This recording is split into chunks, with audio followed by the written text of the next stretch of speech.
जब पिछले क्वार्टर का जीडीपी डेटा रिलीज हुआ था तब कई लोग आश्चर्यचकित रह गए थे क्योंकि जीडीपी बस 5% ही ग्रो करी थी, 6 साल में सबसे कम। पर लोगों को लगा था कि अब सबसे बुरा समय तो खत्म हो गया है, अब जीडीपी बढ़ेगी ही। पर वो गलत थे। जो लेटेस्ट क्वार्टर का डेटा रिलीज हुआ है उसके हिसाब से इंडियन इकोनॉमी बस 4.5% से ही ग्रो करी है, 6.5 साल में सबसे कम। हमारे फाइनेंस मिनिस्टर ने रिसेंटली पार्लियामेंट में एक speech the. You see that growth may have come down, but it's not a recession yet, or it won't be a recession ever. वो सही कह रही हैं, इंडिया रिसेशन में नहीं है।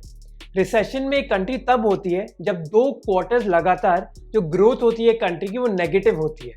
और अगर हम गवर्नमेंट फिगर्स की माने तो ऐसा नहीं हो रहा। पर इसका मतलब ये नहीं है कि सब कुछ ठीक है। एक रूल ऑफ 72 होता है। अगर आप 72 को एक कंट्री की ग्रोथ रेट से डिवाइड करोगे तो जो आंसर आएगा वो आपको बताएगा कि एक कंट्री को कितना टाइम लगेगा अपनी जीडीपी डबल करने के लिए। अगर इंडिया की ग्रोथ रेट 8% रहती है जैसे 2016 में थी, तो इंडिया को 9 साल लगेंगे अपनी जीडीपी डबल करने के लिए। पर अगर वो 4.5% ही रहती है तो इंडिया को 16 साल लगेंगे ऐसा करने के लिए। और ये एक्स्ट्रा 7 साल एक कॉस्ट है जो हमारे देश को भरनी होगी इस लो ग्रोथ रेट के लिए। और ये क्राइसिस को सॉल्व करना हमारी गवर्नमेंट के लिए बहुत डिफिकल्ट होने वाला है, क्योंकि जहाँ पहले क्राइसिस पॉलिटिकल या फिर मैक्रो स्टेबिलिटी की वजह से थे, ये क्राइसिस एक डिमांड का है।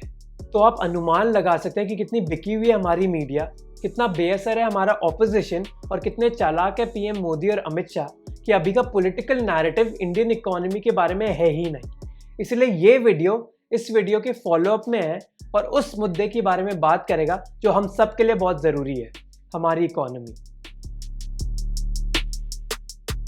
बुरी खबर ये नहीं है हमारे लिए कि हमारी इस क्वार्टर की जीडीपी लास्ट क्वार्टर से कम है, बल्कि उससे ज़्यादा हमारे लिए बुरी खबर ये है कि जो एक्चुअल स्टेट है इकोनॉमी की वो गवर्नमेंट के ऑफिशियल फिगर्स से ज़्यादा ख़राब हो सकती है।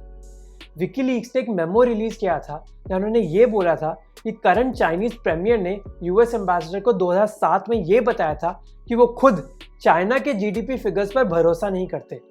ये समझने के लिए कि इकोनॉमी कैसी चल रही है वो दूसरी चीज़ों को देखते हैं, और इंडिया में भी अभी सेम हालत हो गई है। कई लोगों ने सवाल उठाए हैं कि क्या हमारे ऑफिशियल जीडीपी फिगर्स सही भी हैं या नहीं। गवर्नमेंट के खुद ex chief economic adviser Arvind Subramanian ने कहा था कि शायद हम हमारी जीडीपी को 2.5% तक ओवर एस्टिमेट कर रहे हैं।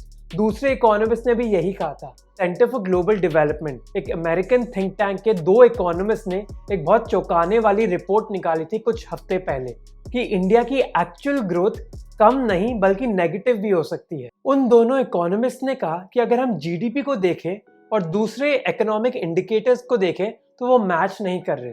इंडिकेटर्स जैसे non oil imports, non oil exports, index of production of capital और इंफ्रास्ट्रक्चर गुड्स की ग्रोथ नेगेटिव थी। वो कहते हैं कि अगर इंडिया की ग्रोथ पॉजिटिव है जैसे वर्ल्ड बैंक और आईएमएफ कह रहे हैं, तो और सारे दूसरे ज़रूरी इंडिकेटर्स में ग्रोथ नेगेटिव क्यों है।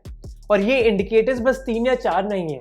लाइव मिंट ने भी अपनी एनालिसिस करी थी जहाँ उन्होंने 16 इंडिकेटर्स को एनालाइज किया था और 16 में से 11 में ग्रोथ नेगेटिव थी। लेटेस्ट रिपोर्ट्स के हिसाब से न्यू इन्वेस्टमेंट्स 15 साल में लोएस्ट हैं।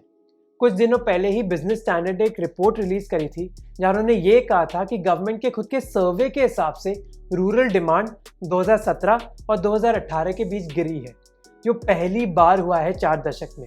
ये दिखाता है कि कितना डीप है हमारा इकोनॉमिक क्राइसिस, और इसीलिए शायद हमारी गवर्नमेंट ने रिपोर्ट विड्रॉ कर दी ये कहकर कि उसमें डेटा क्वालिटी इश्यूज है। क्योंकि अगर हम इन फाइंडिंग्स को माने तो वो हमें ये बताता है कि जीएसटी और नोटबंदी से हमारी इकोनॉमी पर, स्पेशली हमारी रूरल इकोनॉमी पर बहुत गहरा असर पड़ा है। और इसके अलावा कई और बैड न्यूज़ है हमारी सरकार के लिए। गिरती जीडीपी ग्रोथ एक अकेला मुद्दा नहीं है जिसके बारे में हमारी सरकार चिंतित है, बल्कि बढ़ते दाम, स्पेशली एसेंशियल कमोडिटीज़ जैसे प्याज के, उसकी वजह से भी हमारी गवर्नमेंट टेंशन में है। इन्फ्लेशन या फिर महंगाई बहुत बड़ा कारण था जिसकी वजह से लोग यूपीए 2 के अगेंस्ट चले गए थे। ये पी चिदम्बरम तब के फाइनेंस मिनिस्टर ने भी माना था। इसीलिए महंगाई और प्याज के दाम बहुत बड़ा वार्निंग साइन है इस गवर्नमेंट के लिए। कई राज्यों में प्याज के दाम 100 रुपये प्रति किलो को क्रॉस कर गए हैं। चोर पैसे की बजाय प्याज को चोरी कर रहे हैं और प्याज की वजह से लोगों के बीच हाथापाई भी हुई है। मोदी सरकार इस प्याज के खतरे को समझती है, इसीलिए उन्होंने प्याज को इंपोर्ट किया है और एक्सपोर्ट्स को बैन कर दिया है। इस प्याज के क्राइसिस की तरफ हमारी मोदी सरकार कितना महत्व दे रही है, हम इसका अंदाज़ा इस बात से भी लगा सकते हैं कि कंज्यूमर अफेयर्स डिपार्टमेंट के अलावा ईडी, रॉ, आईबी और इनकम टैक्स एजेंट्स भी प्याज के प्राइसेस को मॉनिटर कर रहे हैं। गवर्नमेंट की लेटेस्ट डेटा के हिसाब से इंडिया की अनएम्प्लॉयमेंट रेट 45 ईयर्स में हाईएस्ट है और मोदी सरकार इस सिचुएशन को ज़्यादा बेहतर नहीं बना पाई है। लेटेस्ट रिपोर्ट्स के हिसाब से स्किल इंडिया प्रोग्राम के बस 22% पार्टिसिपेंट्स को ही एक जॉब मिली थी इस प्रोग्राम के बाद। मोदी सरकार के दौर को एक जॉबलेस ग्रोथ का दौर कहलाया जाता है। चाहे पीएम मोदी इस बात से सहमत ना हो, पर नंबर्स एक दूसरी कहानी दर्शाते हैं। मार्च 2015 और मार्च 2019 के बीच इंडिया की एवरेज ग्रोथ रही है 7.6%, पर केयर रेटिंग्स के हिसाब से इस दौर के बीच इंडिया में जॉब्स की ग्रोथ बस 3.3% ही रही है, जो एक प्रॉब्लम है। अब लोगों के पास जॉब्स नहीं होगी तो उनके पास इनकम्स कैसे होगी, और यही एक मेजर प्रॉब्लम है हमारी इकोनॉमी के पीछे। हालांकि कई इकोनॉमिक रीजंस एक्सप्लेन कर सकते हैं हमारे स्लोडाउन को, जिनको हमने दूसरे वीडियो में कवर किया था, पर इस वीडियो में हम 3 गवर्नेंस इश्यूज पर फोकस करेंगे जो एक मेजर रीजन है हमारे इस इकोनॉमिक स्लोडाउन के पीछे। फर्स्टली, जो बहुत ज़्यादा सेंट्रलाइजेशन हुआ है मोदी सरकार के अंदर, उसकी वजह से भले ही कश्मीर जैसे मुद्दों को कुछ हद तक कंट्रोल किया जा सकता हो, पर इकोनॉमी जैसे मुद्दों को पीएमओ अकेला हैंडल नहीं कर सकता। कई डिसीजंस जैसे नोटबंदी और इलेक्टोरल बॉन्ड्स पीएमओ ने अकेले लिए हैं बिना कुछ कंसल्टेशन के, जिसकी वजह से हमारी इकोनॉमी पर बहुत बड़ा असर पड़ा है। लेटेस्ट रिपोर्ट्स के हिसाब से जो 2000 रुपए के नोट निकले हैं, नए नोट्स, उनकी वजह से ब्लैक मनी होर्डिंग बढ़ गई है। फिर इस सेंट्रलाइजेशन के बावजूद हमारी इस गवर्नमेंट की कोई क्लियर स्ट्रैटेजी नहीं है।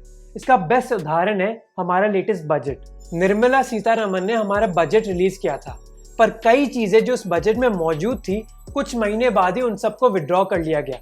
कॉर्पोरेट टैक्स रेट रिडक्शन जो हुआ था वो उस बजट में नहीं हुआ, बल्कि कई महीने बाद हुआ, जो बताता है कि हमारी ये गवर्नमेंट प्रोएक्टिव नहीं बल्कि रिएक्टिव है।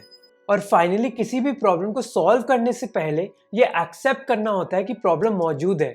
पर हमारे गवर्नमेंट के कई मिनिस्टर्स बहुत सारे बहाने देते रहते हैं जब उनको इकोनॉमी के बारे में क्वेश्चन पूछे जाते हैं।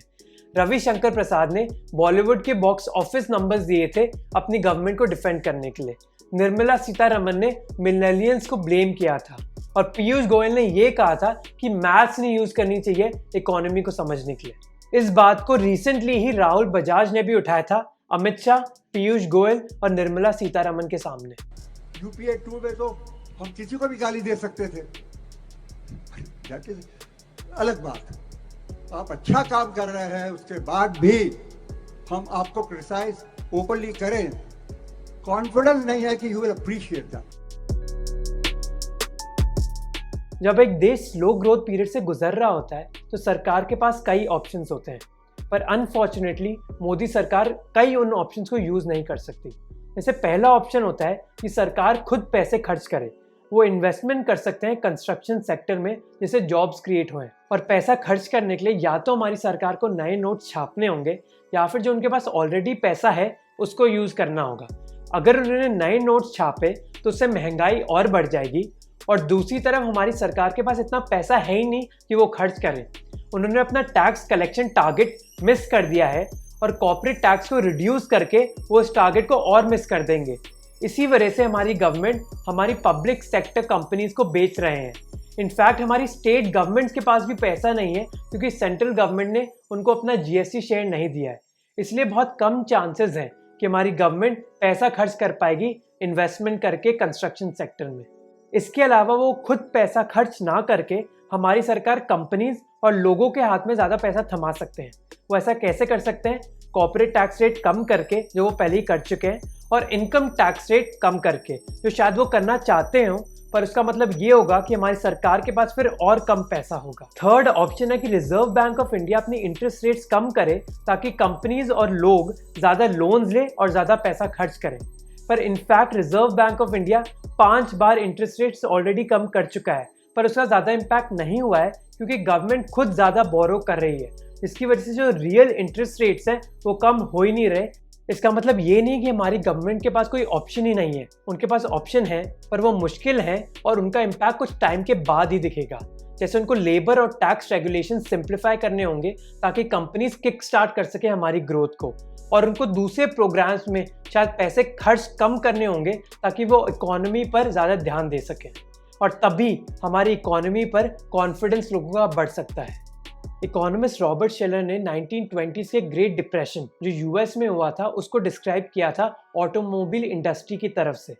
उन्होंने कहा था कि दो तरीके के लोग थे, एक जिनका इम्पैक्ट हुआ था उस डिप्रेशन से और दूसरा जिनका नहीं हुआ था।